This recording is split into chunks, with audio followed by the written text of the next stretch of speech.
eye doth tempt the mouth, who would not lust for earthly luxury. He loathes our day and food celestial, who the fruit may pluck of earth. One would for Adam's garden curse our paradise. The bliss of angels fades in that of man. The wheel of sense revolves within our thoughts, not with such speed as I beneath the moon, and clouds drop down. Where then aloft I hung on floating pinions to survey that shore, that eastern landscape far that marks the face of that great sphere the flowing ocean rounds, wherein so many kinds of monsters swarm.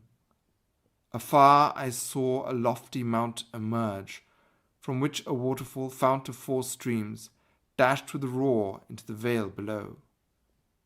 Headlong I steered my oblique course with steep descent until I gained the mountain's brow, whence, resting, all the nether world I viewed, its happy field and glowing opulence. Round is the garden as the world itself.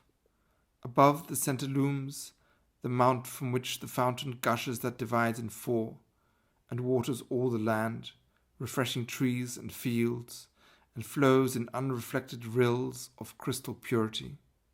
The streams their rich alluvion bring, and nourish all the ground.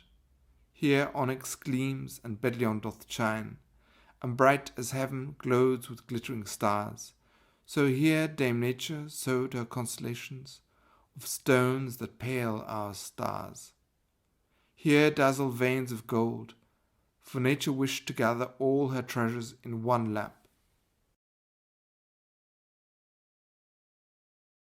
Who is it on his throne, high-seated, so deep in boundless realms of light, whose measure space nor time hath meted, nor e'en eternity, whose might supportless, yet itself maintaineth, floating on pinions of repose, who in his mightiness ordaineth what round and in him changes flows, and what revolves and what is driven around him, scent of his plan, the son of suns, the spirit leaven of space, the soul of all we can conceive, and of the unconceived, the heart, the life, the fount, the sea, and source of all things here perceived, that from him spring, that his decree omnipotent and mercy flowing.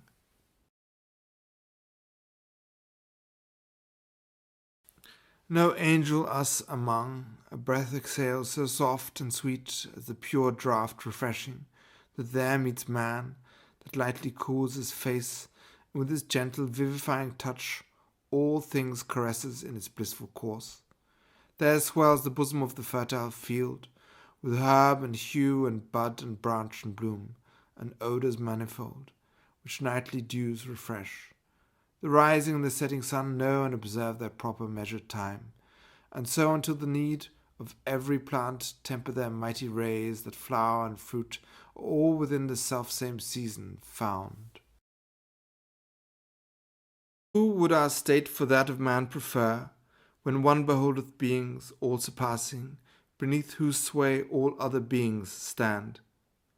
I saw 100,000 creatures move before me there, all they that tread the earth, and they that cleave the clouds or swim the stream, as is their wont, each in his element. Who should the nature and attributes of each one know as Adam? For 'twas he that gave them, one by one, their various names. The mountain lion wagged his tail, and smiled upon his lord, and at his sovereign's feet the tiger, too, his fierceness laid. The bull bowed low his horns, the elephant his trunk, the bear forgot his rage. The griffin heard his call, the eagle and the dragon dread, bear moth and even great leviathan. Nor shall I tell what praise rings in man's ears, amid those warbling bowers, replete with songs in many tongues, while zephyrs rustle through the leaves, and brooks purl neath their sylvan banks, a murmurous harmony that wearies never. Had but Apollyon his mission then accomplished, sooth in Adam's paradise he soon had lost all memory of heaven. No angel us among, a breath exhales so soft and sweet, as pure draught refreshing, that there meets man, that lightly cools his face, and with his gentle vivifying touch all things caresses in its blissful course.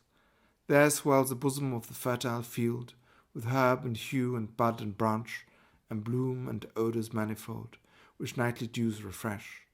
The rising and the setting sun know and observe their proper measured time, and so unto the need of every plant temper their mighty rays, that flower and fruit are all within the self-same season found, and wisdom from naught did evoke.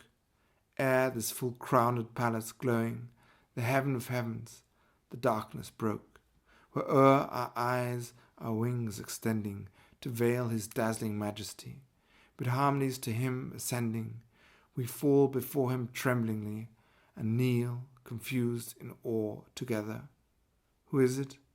Name or picture then his being with a seraph's feather, or is it beyond your tongue and ken?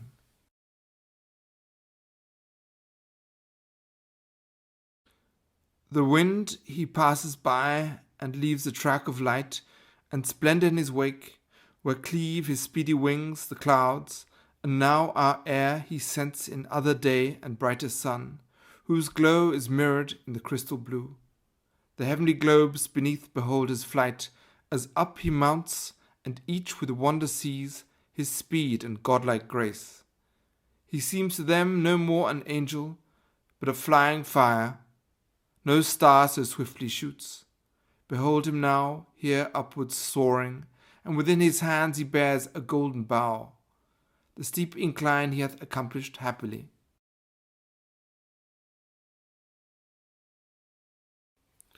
I see the golden leaves, all laden with ethereal pearls, the sparkling silvery dew. What sweet perfume exhale those radiant leaves, of tint unfading. How alluring glows that pleasant fruit, with crimson and with gold. 'Twere pity to pollute it with the hands. The eye doth tempt the mouth, who would not lust for earthly luxury. He loathes our day and food celestial, who the fruit may pluck of earth. One would for Adam's garden curse our paradise. The bliss of angels fades in that of man.